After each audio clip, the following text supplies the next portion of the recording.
నమస్తే. ఏంటి మీ ఊర్లో సమస్యలు? అసలు ఈ కూటమి ప్రభుత్వం వచ్చినాక ఎలా అనిపిస్తుంది? ఆ?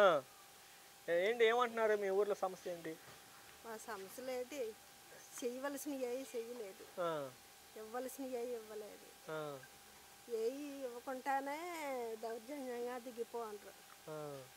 మా వద్దంటే వినలేదు వినలేదు అందువల్ల చెప్పండి చెప్పండి. ఏంటి బాధ? అసలు మీకు అలాంటి ఫీలింగ్ ఏర్పడుతుంది? ఏడుస్తున్నారు, కళ్ళ నీళ్ళు వస్తున్నాయి. చెప్పండి పెద్దమ్మా.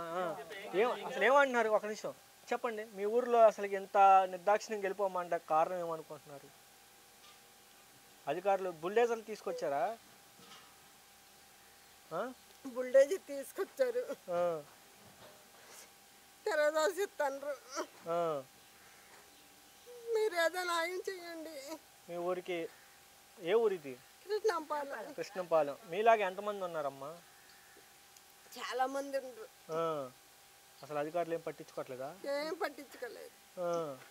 మీకు డబ్బులు ఇచ్చామో వెళ్ళిపోమంటున్నారంటగా? వెళ్ళిపోమంటుండ్రు. డబ్బులు ఇచ్చినా వెళ్ళిపోండి అంటుండ్రు. డబ్బులు ఏం చేసుకోవాలి? మా ప్రమేయం లేకుండా చేస్తారు. డబ్బులు అకౌంట్లో మీకు చెప్పకుండా డబ్బులు వేసేసి వెళ్ళిపోమంటుండ్రు. ఈ పిల్లలు తెలివి తక్కువ పిల్లలు తెచ్చి వాడేస్తుండ్రు. ఇల్లు ఎలా కట్టుకుంటాం? అంతేగా. అంతేనండి.